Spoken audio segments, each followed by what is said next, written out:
मित्रों नमस्कार, मैं हूं राकेश कुमार। आप देख रहे हैं मत अभिमत। मित्रों, सबसे पहले दिवाली की शुभकामनाएं। आपने भी शुभकामनाएं दी होंगी दिवाली की, आपने भी दी होंगी शुभकामनाएं। अक्सर देते भी हैं, हर तीज त्योहार पर अपने दोस्तों को, शुभचिंतकों को शुभकामनाएं दी जाती है और उससे बड़ा दिल को सुकून मिलता है। अगर आपको कोई शुभकामना देता है तो सुकून मिलता है, एक आत्मविश्वास बढ़ता है कि हाँ, हमारे साथ इतने लोग हैं, हमारे शुभचिंतक हैं। लेकिन कल एक शुभकामना दिवाली की भाजपा के जो पूर्व मंत्री रहे हैं नेता आर.के. सिंह, उन्होंने दी और उस शुभकामना के बाद एनडीए में हड़कंप मच गया। और केवल हड़कंप ही नहीं मचा, राजनीतिक गलियारों में तरह तरह के सवाल उठने लगे और यह पूछा जाने लगा कि क्या आर.के. सिंह ने व्यक्तिगत लड़ाई के आधार पर ऐसा वक्तव्य दिया, ऐसी शुभकामना दी, या फिर वो बीजेपी से अपनी नाराजगी जता रहे थे, या फिर यह भी प्रश्न उठ रहा है कि क्या यह जो शुभकामना संदेश है कहीं जेडीयू को बौना बनाने के लिए बीजेपी की कूटनीति तो नहीं है, या फिर आर.के. सिंह जातीय राजनीति के दलदल में आकंठ डूब गए। कई तरह के सवाल। और आर.के. सिंह जो पूर्व मंत्री रहे, ऊर्जा मंत्री, केंद्रीय मंत्री, भाजपा के नेता, उनकी शुभकामना।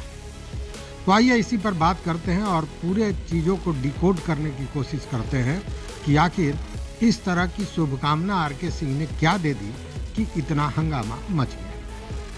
मित्रों, आप जानते हैं कि आर.के. सिंह पहले ब्यूरोक्रेट्स थे और 11 सालों से राजनीति में वो काम कर रहे हैं। लेकिन कल जो उन्होंने शुभकामना संदेश दिया, उसमें उन्होंने कुछ आपराधिक चरित्र के लोगों को जो प्रत्याशी बनाए गए हैं, सभी दलों के, भाजपा भी है, जेडीयू भी है, राजद भी है, उनकी चर्चा की और ये कहा कि ऐसे लोगों को वोट देने से बेहतर है कि आप चुल्लू भर पानी में डूब मरो।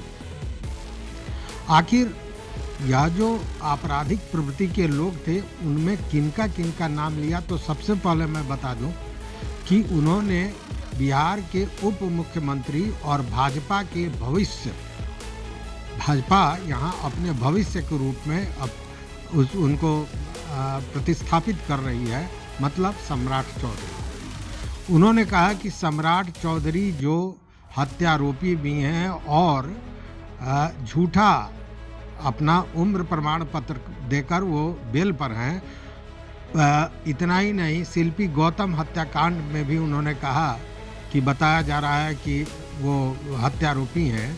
फिर ऐसे लोग को भाजपा टिकट क्यों दी, क्यों प्रत्याशी बनाई?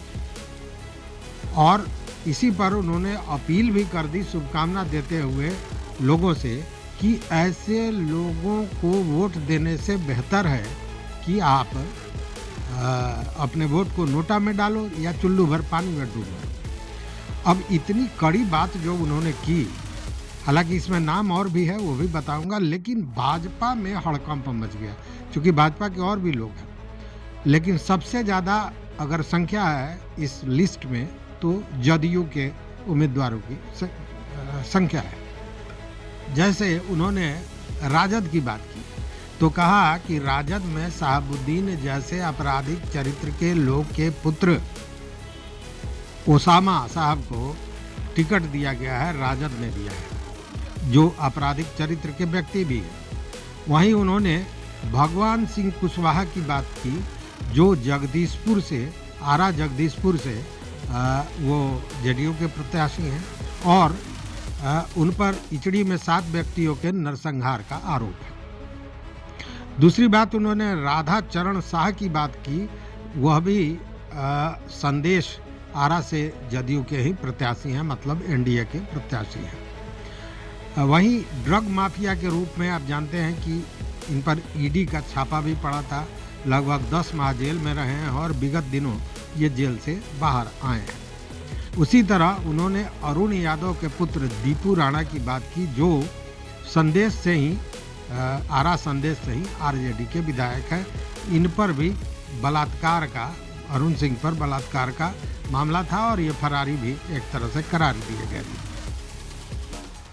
अनंत सिंह, मोकामा से चुनाव लड़ने वाले अनंत सिंह जो जदयू के प्रत्याशी हैं, उन पर भी उन्होंने हमला बोला और कहा कि ये बहुत बड़े अपराधी रहे हैं और जब मैं पटना में डीएम था उस समय हमने इनको खदेड़ा था और उस समय इनका अपराध चरम पर था। उसी तरह जदयू के खिलाफ मोकामा सीट पर जो चुनाव लड़ रही हैं, उनके पति सूरजभान सिंह को भी उन्होंने, जो हालांकि राजद से हैं, उनके पर भी उन्होंने बताया कि वो आपराधिक चरित्र के व्यक्ति हैं। वहीं राजवल्लभ यादव, आपको याद होंगे, जो नवादा से पहले नेता रह चुके हैं, उनकी पत्नी विभा देवी लड़ रही हैं, उन पर भी पॉस्को एक्ट का मामला चल रहा है। तो उन्होंने इन सारे लोगों का नाम लिया, लेकिन गौर करने वाली बात यह है कि इन सारे लोगों में जब आपराधिक चरित्र के नेताओं की बात होती है तो एक मामला आता है जी कृष्णैया डीएम के हत्याकांड का, और जिसमें आनंद मोहन लंबे समय तक जेल में रहे। लेकिन आनंद मोहन के पुत्र जो चुनाव लड़ रहे हैं, जिनकी जो प्रत्याशी बने हैं, उनकी चर्चा आरके सिंह ने नहीं की। अब इसको लेकर भी तमाम तरह के प्रश्न उठाए जा रहे हैं। देखिए, दो तीन चीजें। एक तो आनंद मोहन के पुत्र की बात नहीं की गई, आनंद मोहन की बात नहीं की गई इनके द्वारा, आरके सिंह द्वारा। दूसरी बात, जिन 8 लोगों का नाम उन्होंने गिनाया है आपराधिक चरित्र के नेताओं में, और भी बहुत से नेता हो सकते हैं, लेकिन 8 नेता की जो बात उन्होंने की है, इसमें अगर आप देखेंगे तो भाजपा के भी हैं, सम्राट चौधरी, लेकिन अधिकतर लोग जदयू के हैं। हालांकि उन्होंने राजद का भी नाम लिया है। तो अब यह सवाल उठता है कि यह जो नाम है, इसमें 2-3 नाम, जैसे राधाचरण शाह जो आरा संदेश से हैं, फिर भगवान सिंह कुशवाहा, इन लोगों का जो नाम लिया गया है वह इसलिए कि कभी चुनाव हराने में इन लोगों ने, पिछली बार जब एनडीए के प्रत्याशी थे आरके सिंह, तो इन लोगों की जो भूमिका थी वो सही नहीं थी और आरके सिंह ने माना कि इन लोगों ने भीतरघात की है और हराने का काम किया है। तो हो सकता है कि इसको लेकर उनकी नाराजगी हो, इसलिए कि एक वक्तव्य आपने सुना होगा जिसमें बाजाप्ता आरके सिंह ने कहा था कि हमने भाजपा के अध्यक्ष जेपी नड्डा को और जदयू के संजय झा को बता दिया है कि इन लोगों को अगर टिकट दिया जाएगा तो मैं क्षेत्र में खुलकर इनका विरोध करूंगा, चाहे वो एनडीए के उम्मीदवार ही क्यों ना हो। तो ये तो बगावती स्वर उन्होंने पहले ही बता दिया था, चेता भी दिया था। हालांकि उन्होंने जो चेताया, जो अल्टीमेटम दिया, उसकी प्रतिष्ठा उसको कहीं से भी एनडीए के शीर्ष नेतृत्व ने लिया नहीं, उसका कोई असर उन पर नहीं हुआ और इन सारे लोगों को ही उम्मीदवार बना दिया गया, जिससे आरके सिंह बहुत भीतर से आहत नजर आते हैं। तो एक यह कारण हो सकता है और यह पूरी तरह व्यक्तिगत बात थी। दूसरा कारण जो यह सामने आ रहा है कि कहीं यह जो नाम गिनाया गया है, इसमें सबसे ज़्यादा जदयू के उम्मीदवारों की नाम है, तो क्या भाजपा जिस तरह से जदयू का पंख काटकर उसे उड़ान भरने से रोकना चाहती है, तो क्या यह भाजपा का कोई कूटनीति तो नहीं है? मतलब कि भाजपा के ही सह पर इस तरह की बात तो आरके सिंह नहीं कर रहे। लेकिन यहाँ यह बात बहुत जचती नहीं है, क्योंकि जहाँ खुद की दाढ़ी में आग लगा हो, वहाँ लोग दूसरे के दाढ़ी में आग लगाने की नहीं सोचते हैं, पहले अपने दाढ़ी की आग बुझाने की सोचते हैं। तो इन लोगों ने तो बाज़ाब्ता इन्हें हराने का काम किया था। ऐसे में इस तरह की संभावना जो राजनीतिक क्षेत्र के विशेषज्ञ हैं वह इस तरह की भी चर्चा कर रही है, बहुत जचता नहीं है। लेकिन एक बात तो जचती है और वह यह कि क्या आरके सिंह जो राजपूत जाति से आते हैं और राजपूत जाति पर उनकी बहुत बड़ी पकड़ भी है, क्योंकि ब्यूरोक्रेट्स रहे हैं, लंबे समय तक उन्होंने सेवा दिया है और पिछले 11 वर्षों से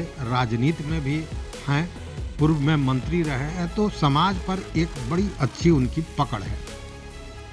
तो क्या वो जातीय राजनीति के दलदल में इतना फंस गए हैं, या फिर यूं कहे कि राजपूत की राजनीति के कारण ही उन्होंने जे कृष्णैया के मामले से संबंधित आनंद मोहन का नाम नहीं लिया?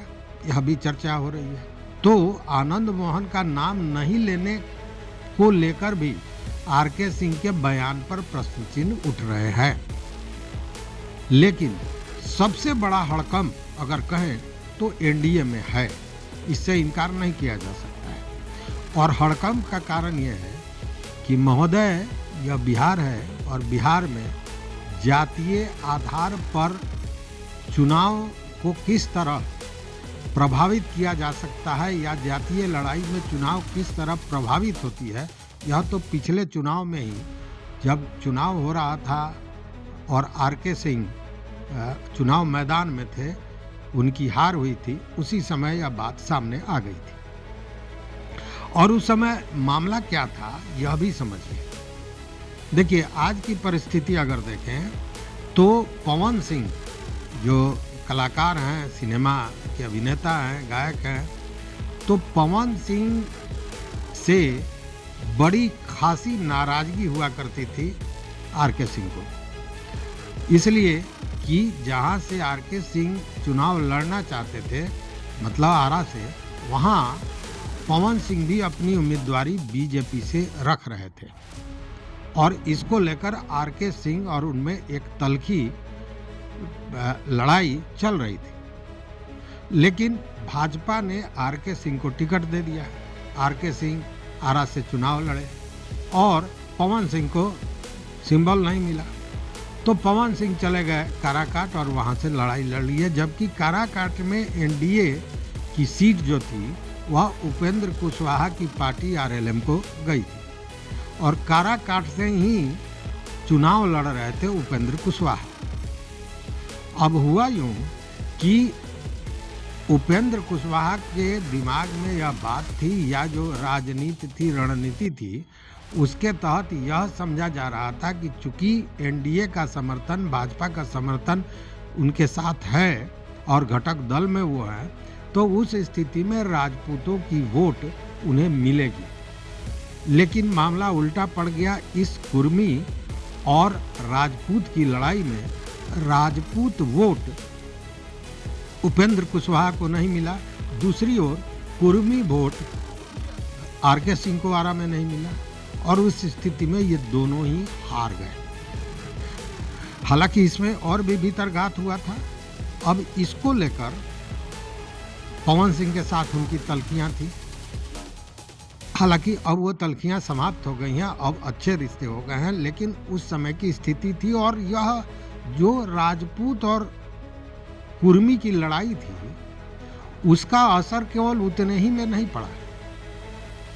आरा के साथ साथ सासाराम, बक्सर पर भी इसका भारी प्रभाव पड़ा, औरंगाबाद में भी भारी प्रभाव पड़ा इस जातीय लड़ाई का, और इन सारे जगहों पर एनडीए के उम्मीदवार हार गए। मतलब कि जातीय जो वोटबंदी होती है वह किस तरह राजनीति को, चुनाव को प्रभावित करती है, यह इसका प्रमाण हम देख चुके हैं पिछले चुनाव में जब आरके सिंह आरा से हारे थे। अब जब आरके सिंह ने इस तरह का बयान दे दिया है तो स्वाभाविक है कि एनडीए के प्रत्याशियों का जमीन पैर के नीचे से खिसकता नजर आ रहा है, क्योंकि अगर आरके सिंह ने इस तरह का बयान किया है और आरके सिंह का अपने समाज पर बहुत बड़ा प्रभुत्व है, बहुत बड़ी पकड़ है, उस स्थिति में अगर राजपूत वोट एनडीए के उम्मीदवारों से अलग हो जाता है, एनडीए को छोड़ देता है, तो उस स्थिति में एनडीए की जीत मुश्किल नजर आती है। और शायद यही कारण है कि हंगामा मचा हुआ है एनडीए में कि आखिर आरके सिंह ने ऐसा क्यों कहा। लेकिन आरके सिंह के बयान में जहां राजपूत वोटबंदी की नज़र आती है, उसके साथ ही पिछले दिनों तो खुलेआम उन्होंने क्षत्रिय जो कल्याण मंच था, जो सम्मेलन हुआ था, उसमें उन्होंने अलग पार्टी बनाने तक की बात की ओर इशारा किया। मतलब कि वो जातीय राजनीति के आधार पर अब आगे आना चाहते हैं, क्योंकि भाजपा ने उन्हें एक तरह से दरकिनार कर दिया है। दूसरी ओर कि उन्होंने जो अल्टीमेटम दिया था कि ऐसे लोगों को टिकट न दिया जाए जिन लोगों को, उस क्षेत्र के लोगों को उम्मीदवार बनाया गया है जिन्होंने कभी आरके सिंह का विरोध किया था और उनको हार की मुंह देखनी पड़ी थी। तो ये सारे कारण हो सकते हैं। अब जिम्मेवारी आपकी कि आप भी राजनीति पर आपकी अच्छी पकड़ है आप मित्रों की, तो आप बताइए कि इसमें सच्चाई कहां तक है। भ्रष्ट और आपराधिक पृष्ठभूमि वाले कुछ कैंडिडेट्स का उदाहरण हमारे सामने जो आया वो मैं आपके सामने रख रहा हूं। एक है मुकामा से एनडीए के प्रत्याशी अनंत सिंह। इन पर हत्या, नरसंहार और अपहरण के कई आरोप, गंभीर आरोप लगे। इन आरोपों के लिए जेल में भी रहे। 1985 में मैं पटना का जिलाधिकारी था, तो उस समय ये इनके बड़े भाई दिलीप सिंह, विवेका सिंह, इनके भाई, ये लोग अनुमंडल मुख्यालय में उपद्रव कर रहे थे, तो मैं वहां पहुंच करके इनको खदेड़ा। मुकामा से ही आरजेडी के प्रत्याशी हैं सूरजभान सिंह की तरफ। मैं गृह सचिव बिहार था, उस समय सूरजभान सिंह बिहार के नंबर 1 डॉन जाने जा रहे थे। 2-3 राज्यों में इन पर हत्या इत्यादि के, हत्या, नरसंहार, अपहरण इत्यादि के मुकदमे रहे। मैं जब गृह सचिव था तो उस समय मैंने नालंदा के एसपी को कहा था किसी भी परिस्थिति में इसको गिरफ्तार करना है, और ये इसको गिरफ्तार करने में हम लोग सफल थे। ये स्वतः चुनाव नहीं लड़ सकते हैं मुकदमों के कारण, आपराधिक मुकदमों के कारण, तो अपनी पत्नी को गिरफ्तार किया। नवादा से एनडीए के प्रत्याशी, आपको आश्चर्य होगा, राजवल्लभ यादव की पत्नी। राजवल्लभ यादव बलात्कार के पॉक्सो एक्ट के अंतर्गत आरोपी है। ये खुद चुनाव नहीं लड़ सकते हैं तो अपनी पत्नी विवाह जरूर करा। विडंबना तो यह है कि गया में प्रधानमंत्री के सभा के दौरान कुछ व्यक्ति, पार्टी के कुछ लोग, इनके पत्नी को मंच पर ले जाकर के उनका माल्यार्पण प्रधानमंत्री से कराया। ये शर्म की बात थी।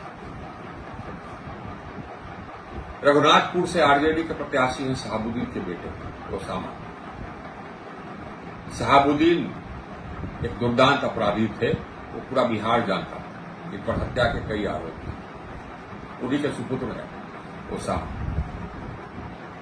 तारापुर से एनडीए के प्रत्याशी हैं सम्राट चौधरी। इन पर एक पार्टी ने, बिहार की एक पॉलिटिकल पार्टी ने हत्या का आरोप और उम्र के सर्टिफिकेट में जालसाजी कर बेल पर आने का आरोप खुला लगाया, और ये आज तक उसका जवाब नहीं दे सके। ऐसे हैं एनडीए के प्रत्याशी तारापुर से सम्राट चौधरी। जगदीशपुर आरा से एनडीए के प्रत्याशी हैं भगवान सिंह कुशवाहा।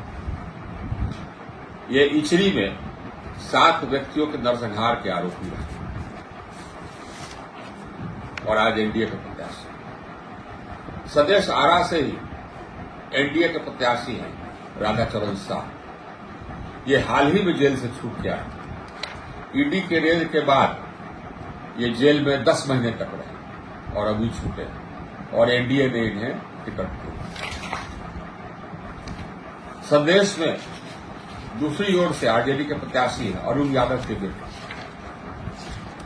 अरुण यादव भी बलात्कार के आरोप में फरार रहे, उन्हीं का, और खुद नहीं लड़ सकते थे तो अपने बेटे को चुनाव लड़ा रहे। ऐसे सब तो प्रत्याशी हैं। इनमें से कोई ऐसा नहीं है जिनको कि आप अपना मत दें। ऐसे लोगों को मत देने से बेहतर है चुल्लू और पानी में डूब के मरना। जो अपराधी है या भ्रष्ट है वह जनता का खून चूसता है, बिहार का खून चूसता है, बिहार के विकास में अरोड़ा है। उन्हें भगा करके ही हम अपने बिहार को रोशन कर सकते हैं। आइए इस दिवाली हम लोग अपने बिहार को रोशन करने का प्रण करें। अपना मत, अपना विचार जरूर दीजिए। देखते रहिए मत अभिमत। मित्रों, चैनल पर नए हो तो सब्सक्राइब कीजिए, लाइक कीजिए, दोस्तों के साथ शेयर कीजिए और अपना विचार जरूर दीजिए। बहुत बहुत धन्यवाद, कोटिशः आभार।